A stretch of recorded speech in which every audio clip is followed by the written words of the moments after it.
اللہ کے رسول وآلہ وسلم بار بار دنیا کو یہ بتاتے تھے کہ یہ حسین، اگر اس حسین پہ کوئی مشکل وقت آ جائے اور یہ تم سے مدد طلب کا سردار ہے، میرا خون ہے، میری اولاد ہے، لیکن افسوس 9 لاکھ کا مجمع تھا تو دوسری طرف وہ حسین جس کو اللہ کے رسول اپنے کندھوں پہ سوار کرتے تھے، امام حسین علیہ السلام اپنے نانا کی امت سے بار بار کہتے رہے کہ کیوں میرا رستہ روکا ہے؟ اے لوگو، پہچانو میں تمہارے نبی کا نواسا ہوں، کیوں 3 دن سے میرے بچوں کو پیاسا رکھا ہے؟ کیوں میرے عزیز و اقارب کو شہید کیا ہے؟ بتاؤ، کیا میں نے رسول اللہ کی شریعت میں ترامیم کی ہے؟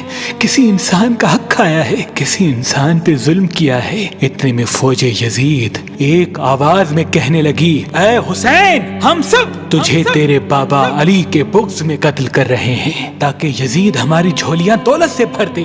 امام حسین نے فرمایا، اے لوگو، آج جس اسلام کا علم تمہارے ہاتھوں میں بلند ہے، یہ علم میرے بابا علی نے بلند کیا، مت بھولنا۔ خیبر و خندق میں اگر علی نہ ہوتے تو اسلام کی فتح ناممکن تھی۔ وہ علی جس نے پوری زندگی اسلام کی تبلیغ کی، حق کو بلند کیا، رسول اللہ کی حفاظت کی، آج اس علی کو یہ اجر دے رہے ہو۔ اے لوگو، بتاؤ، اللہ کے رسول نے بار بار میرے بابا علی کا ہاتھ بلند کر کے فرمایا تھا کہ جہاں حق ہوگا وہاں علی ہوگا، جہاں علی ہوگا وہاں حق ہوگا، اور آج اس علی اور اولاد رسول کو یہ اجر دے رہے ہو۔ اتنے میں یزید کی فوج کے سپہ سالاروں نے دیکھا کہ کہیں فوج میں بغاوت نہ ہو جائے۔ اے شمر، کیا دیکھ رہے ہو؟ حملہ کرو۔ بس لاکھوں کی فوج نے جب رسول اللہ کے نواسے پہ حملہ کیا، امام حسین علیہ السلام نے اللہ کا نام لیا اور ذوالفقار کو نیام سے نکالا۔ تاریخ گواہ ہے،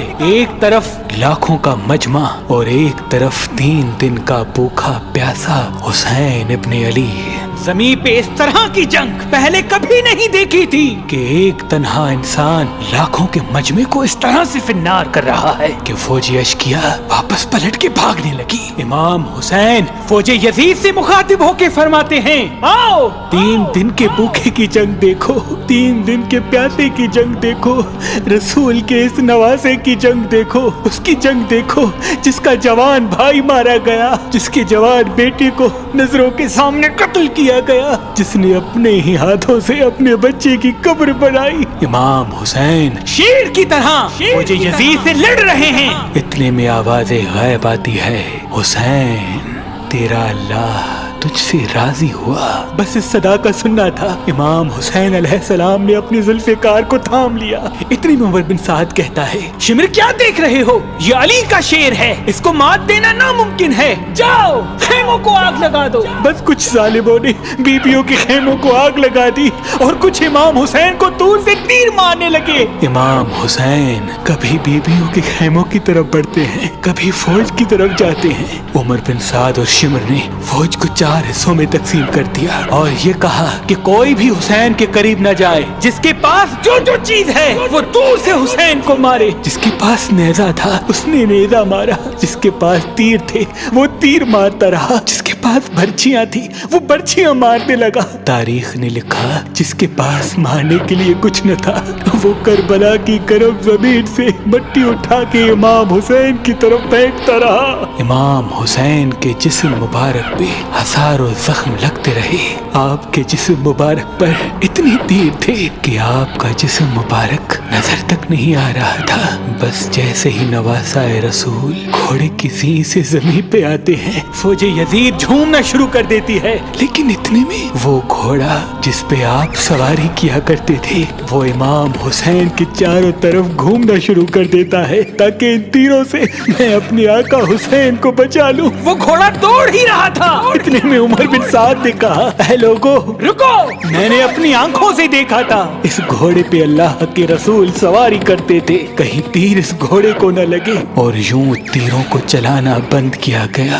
افسوس ہے ان لوگوں کو اس گھوڑے کا تو احترام معلوم تھا جس پہ رسول اللہ سواری کیا کرتے تھے، لیکن اس حسین کا احترام بھول چکے جن کو اپنے کندھوں پہ سوار کر کے امت کو دکھایا کرتے تھے۔ بس امام حسین علیہ السلام امام زمین کربلا پہ اپنا سر رکھ کے اللہ کا شکر کر رہے ہیں، اور وہاں فوج یزید کے مختلف سپاہی امام حسین کا سر کاٹنے کے لیے قریب آتے ہیں۔ جو بھی قریب آ کے امام حسین کے سر کو دیکھے تو اسے امام حسین کے چہرے میں رسول اللہ کا چہرہ نظر آئے اور وہ چیخ کے دور چلا جائے۔ اتنے میں شمر کہنے لگا یہ کام مجھ سے ہی ہونا ہے۔ جیسے ہی شمر نے خنجر امام حسین کے گلے پہ رکھا تو وہ دیکھے امام حسین کے لب ہل رہے ہیں۔ اس نے سوچا ہم نے حسین کا پورا خاندان قتل کر دیا، 3 دن تک حسین کے بچوں کو پیاسا رکھا، شاید حسین ہمیں بد دعا دے رہے ہوں گے۔ سننے کے لیے کان قریب کرے تو کیا سنے، امام حسین علیہ السلام اللہ کی دربار میں اللہ کی نعمتوں کا شکر کر رہے ہیں کہ اے اللہ تیرا شکر ہے کہ اس عظیم امتحان کے لیے تو نے اس حسین کو چنا۔ اتنے میں امام حسین نے آنکھیں کھولی اور شمر سے کہا اے شمر، کیا تو نہیں جانتا میں رسول اللہ کا نواسا ہوں، جنت کا سردار ہوں، حق پہ ہوں، بے جرم ہوں؟ شمر نے کہا ہاں مجھے معلوم ہے۔ پھر آپ نے فرمایا تو کیوں قتل کر رہے ہو؟ شمر نے کہا تاکہ یزید میری جھولی دنیاوی دولت سے بھر دے۔ بس یہ کہتے کہتے شمر امام حسین کا گلا کاٹتا رہا اور فوج یزید مسلسل جھومتی رہی۔ امام حسین کے سر قلم ہونے کے بعد سادات کو لوٹا گیا۔ امام حسین کے سر مبارک کو نوکے سنا پہ بلند کر دیا۔ بی بی سکینہ کو تماچے مارنے لگے۔ رسول اللہ کی نواسیوں کے سروں سے چادر کو لوٹ لیا اور امام حسین کے جسم مبارک کی توہین کرنے لگے۔ تاریخ نے لکھا امام حسین کے جسم پر جو جو چیزیں تھیں ان کو لوٹنے لگے۔ اتنے میں ایک شخص امام حسین کے جسم کے قریب آیا۔ امام حسین کے ہاتھ میں ایک انگوٹھی پہنی تھی، اتارنے کی کوشش کی، نہ اتری، وہ انگلی کاٹ کے انگوٹھی لے گیا۔ آپ کے جسم مبارک کو رسیوں سے باندھ کے کربلا کی گرم زمین پہ ادھر سے ادھر پھرایا گیا۔ اتنے میں عمر بن سعد نے کہا اے شمر، حسین اور اس کی ساتھیوں کی لاش کا وہ حشر کرتے ہیں کہ رہتی دنیا تک کوئی بھی یزید کے خلاف آواز نہ اٹھائے، سب کے جسم سے سروں کو کاٹ لو اور سب کی لاشوں کو پامال کر دو۔ زمین کربلا گواہ ہے، کہیں سے کوئی قبیلہ اٹھ کے آتا ہے اور کہتا ہے کہ ہم حر کی لاش کو پامال ہونے نہیں دیں گے، کہیں بی بی ام لیلا کا قبیلہ آ کے کہتا ہے کہ ہم علی اکبر کا لاشا پامال ہونے نہیں دیں گے، کہیں بی بی رباب کے قبائل کے لوگ کہتے ہیں ہم علی اصغر کا لاش پامال ہونے نہیں دیں گے۔ ایک ایک شہید کی لاش پامال ہونے والی جگہ سے ہٹائی گئی۔ تاریخ گواہ ہے صرف رسول اللہ کا اکیلا نواسا کربلا کی گرم زمین پہ پڑا رہا اور مغرب کے گھوڑے مشرق کی طرف، مشرق کے گھوڑے مغرب کی طرف دوڑتے رہے۔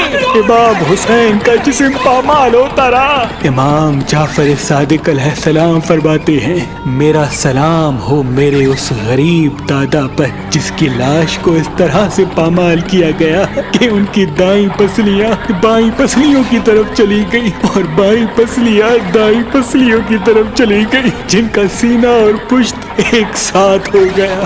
سلام ہو میرے اس بے وطن دادا حسین پر جن کے جسم مبارک کے ٹکڑوں کو زمین کربلا پہ بکھیرا گیا۔ سلام ہو، سلام ہو، سلام ہو۔